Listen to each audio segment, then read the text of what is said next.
This video is sponsored by Raycon. Out of every product I've mentioned, I use these things the most. I've got the everyday E25 earbuds in classic black, and let me tell you, these things are indestructible and they rarely ever die. They've got like 6 hours of battery life, this little egg thing that keeps them safe, and even more charged. And they sound better than any other earbuds I've ever used. With the world on fire right now and everyone's jobs on standby, going on walks is a pretty common stress reliever, so why not jam out while you do it? I also know that money's tight right now, but these things are half the price of other earbuds, and if you go to buyraycon.com/runesmith, you get them even cheaper. That's buyraycon.com/runesmith for 15% off. Just remember to put them away or your cats will play with them.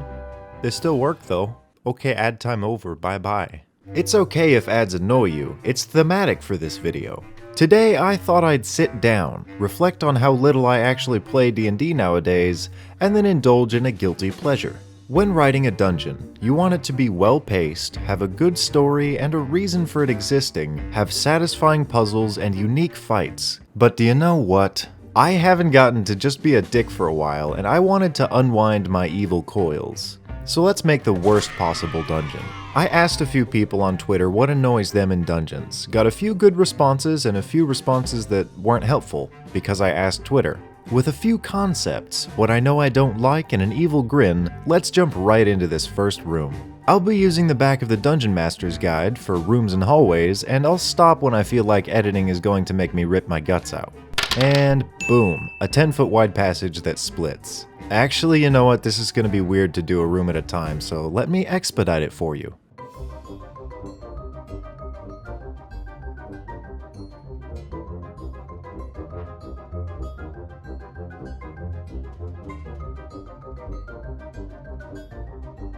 Wait.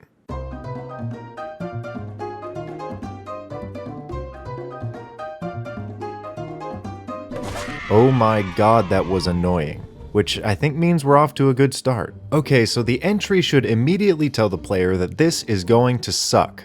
I also want to keep in mind that certain traps will bring them back here, so having something to taunt them each time is very important. So step 1, of course, we put a minion statue here, fully colored and detailed down to the skin pores. And the best way to start off a bad dungeon is to make it inescapable. Nothing can be easy here, but everything should have a solution that makes you upset. So stepping in will activate 3 effects: a move earth spell, an illusion, and a wall of force. So when you get there, what it will look like is a huge magical steel door that immediately appears behind you. You won't be able to test it based on touch because of the force, but the thick glistening steel says you're trapped here.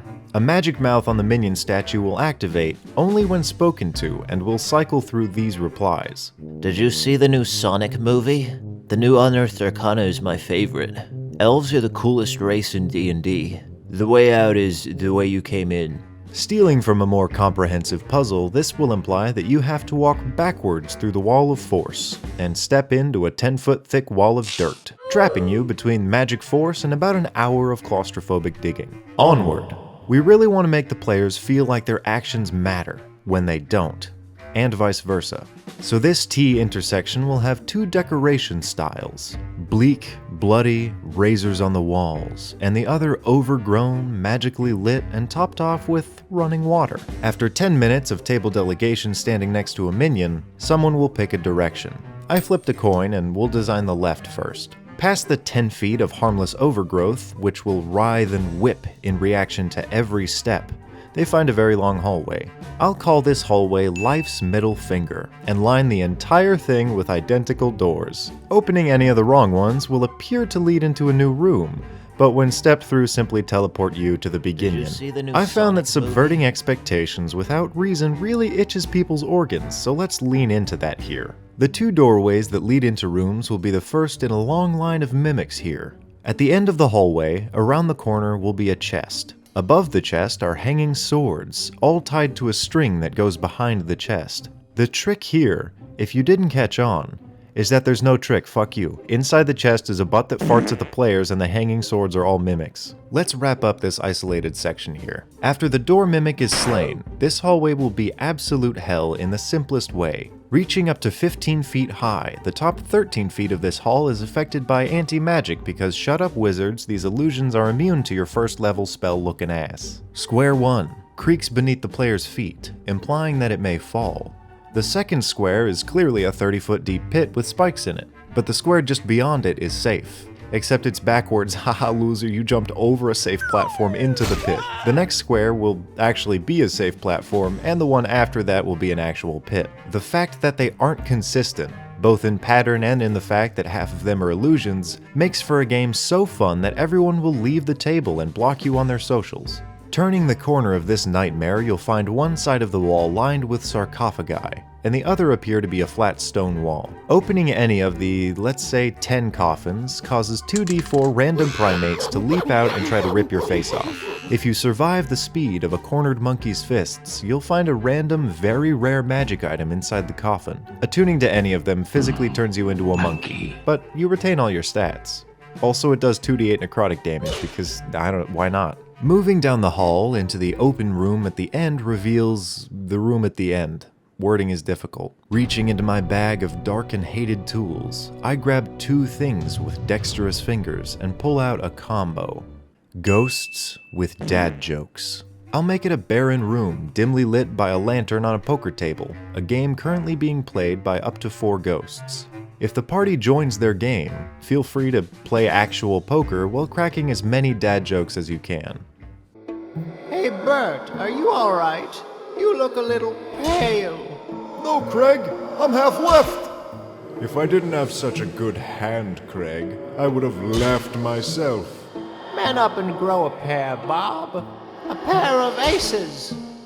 That one was so bad I'll need a toilet to give you a proper flush. I like hanging out with you guys.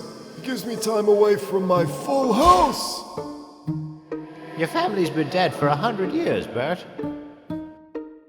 If the party doesn't laugh at their puns, the room will grow cold.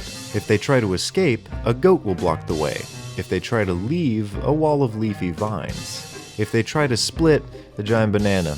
You gotta beat these guys, with a good deck in your hand or a good deck in their face. I hate myself. Anyways, when that event's dealt with, the door to this chamber will open, letting out a handful of small jelly cubes and toxic gas.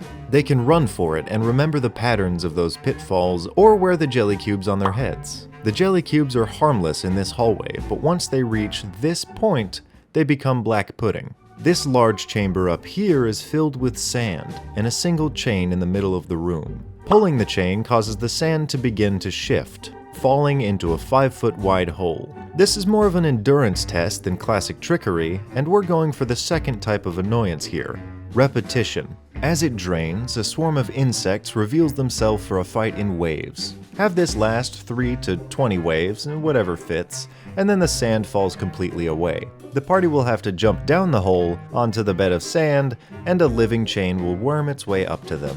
Pulling it causes the sand to shift and drain about half as much as it did in the last room, revealing a door and a chain devil that you annoyed by tugging on. He's got the key to the next room duct taped to one of his butt cheeks. This next room has 7 glass displays, each with keys of varying regality, like a Holy Grail scene. Each time a key is taken, an alarm will sound and some goblins will run into the room from small metal hatches to fight for the key. The locked door up here has 6 keyholes. Oh, sorry, I lied. The door isn't locked at all. It just opens from the other side. The locks are just there to hold it up. Behind one of the goblin hatches is this secret room, which can only be accessed by taking a key and then grabbing the door before it shuts. The 7th key opens a door further down, revealing about 30 goblins, all butt naked, wearing various rings of power. They all just stand around and act like a commoner would during their 10-minute break. Around this snail curve are gauntlets of true invincibility, worn by a fat goblin who will trade him over for the farting butt in that chest that you left back there. Moving back behind this completely unlocked door is a tiled hall. Its entire length is full of pressure plates that cycle through 3 effects. The first one stepped on plays the entire duration of All-Star by Smash Mouth throughout the entire dungeon. The second one causes a random glyph effect, and the third teleports you back to the minion. This room down here will be spinning and full of mirrors. Dex saves abound, and there's a 24% chance that you end up back where you started, a 24% chance that you progress, and a 50% chance that you bump into a mirror and spawn an aggressive doppelganger. Also, there's a 2% chance that you end up in this demi-plane right here forever.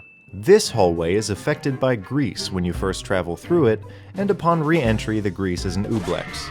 This tight room up here has 6 skeletons all coated in cobwebs sitting around a table of D&D where only the DM rolls dice. Rolling the D20 will cause the related wild magic effect to proc, but on a 1 you are teleported to the start of the dungeon, and on a 20 you end up outside the dungeon as a different gender. Rolling any other of the dice causes the object that they land on to become a mimic.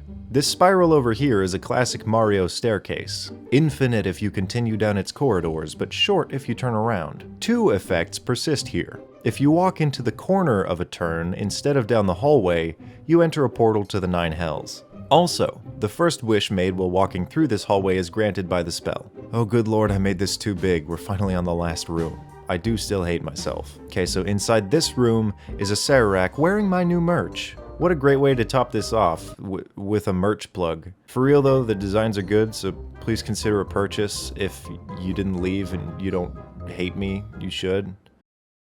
I don't know why I made this video.